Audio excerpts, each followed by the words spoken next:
PVPV Rawlings Elementary with second grade teacher Abby Lewis, who is also a cheerleader for the Roar. Oh my gosh, so exciting to meet you. Thank you so much for having me. Of course, I'm so excited to sit down and talk with you. Yes, and we're in her domain, in the classroom, and we'll get to you being a teacher in just a second here, but let's talk about cheerleading. What made you want to be a cheerleader? Tell us a little bit about your journey.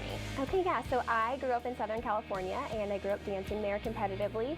I moved to Jacksonville and continued dancing. I danced in high school, and we actually danced on the football sideline, so very similar to what we do on the Roar.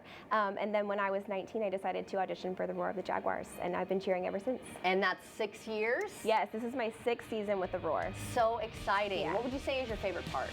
My favorite part for me, just the memories that we get to make cheering on the sidelines.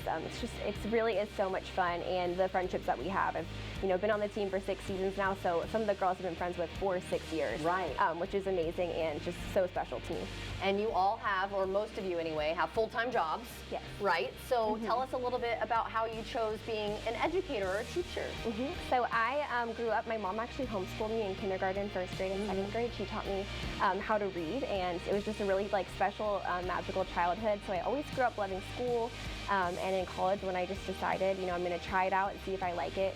Took a few classes and really enjoyed just my internships, working with the kids, and graduated with my degree in elementary education, and I have loved my job ever since. I've never looked back. I think cheering and teaching are just 2 of the best jobs in the world. Yeah, that's so nice to hear. And I have to know though, how do you juggle it all? Yes, it's definitely a busy and hectic schedule. Yeah. Especially back to school and the start of football season happened to be the very same week. So Yeah. It's my own personal Super Bowl. But luckily the times work out with practice. So practice is always in the evening, and then the school day is usually over around 3:30. So definitely have to prioritize my time well, but I am able to make it all work. Yeah, and of course the job of the cheerleader, right, is to just get that crowd going, right, get that energy up. So whether it's a good game, a bad game, what have you, how are you able to kind of harness that energy and kind of keep that going throughout a whole game? Yes, I think the start of the game we're always really excited and we're out there with tons of energy, and we just take it play by play. So, right. If it's a good play, we're going to cheer super loud. Oh, you hear that? Mother Nature cheering for us. Go Jags! Yes, if it's a good play, we're going to cheer super loud, and if it's not a good play, we're going to hold our breath and wait for the next good play. Right. We're cheering for our Jaguars the entire time, no matter what. Yeah, I love that. Okay, and then let's talk about, we talked about some of the cool things that you've been able to do with them off camera, but I would say, what is your most proudest moment? Yes, so there's been so many amazing memories made over the past, few seasons, but for me, a really special experience was cheering at a playoff game. There was so much excitement. There was a different energy in the stadium at that game, and it was just once in a lifetime opportunity and memory, so I will never forget that. Yeah, definitely. And then, but you have to tell us about this really cool accolade that you received this year. Yes, so my 6th season on the team, I was selected as a captain. So that has been an amazing honor and a new experience being my 6th season, and just a lot of fun and a new challenge as well, being more of a leader this year. Yeah. Well, good luck with that. Thank you so much. Yes, it's going well so far, but thank you.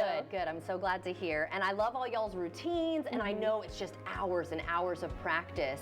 So what would you like to know, or tell people who might not know, what goes into all that? Because I know that it is a hard job. Yeah, so I think going into auditions, you have to make sure that you have your flexibility, your kicks, your technique, your turns, and then there's a lot of choreography that comes with it. So we dance the entire football game. We have a series of different sideline cheers that we do. You have to have all the material down, memorized, ready to go and perform, and then we also do sideline halftime routines and end zone routines throughout the game. So that's also more choreography that we have to know. So it's definitely a time-consuming thing, practicing, making sure you're ready for practice, making sure you're prepared for games.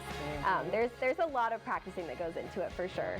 And then coming to your full-time job after all of that. So it sounds like you've just got an amazing career, yes, but also just so much fun, and I can feel the passion, and I just wish you the best of luck on, this is going to be your final season? Yes.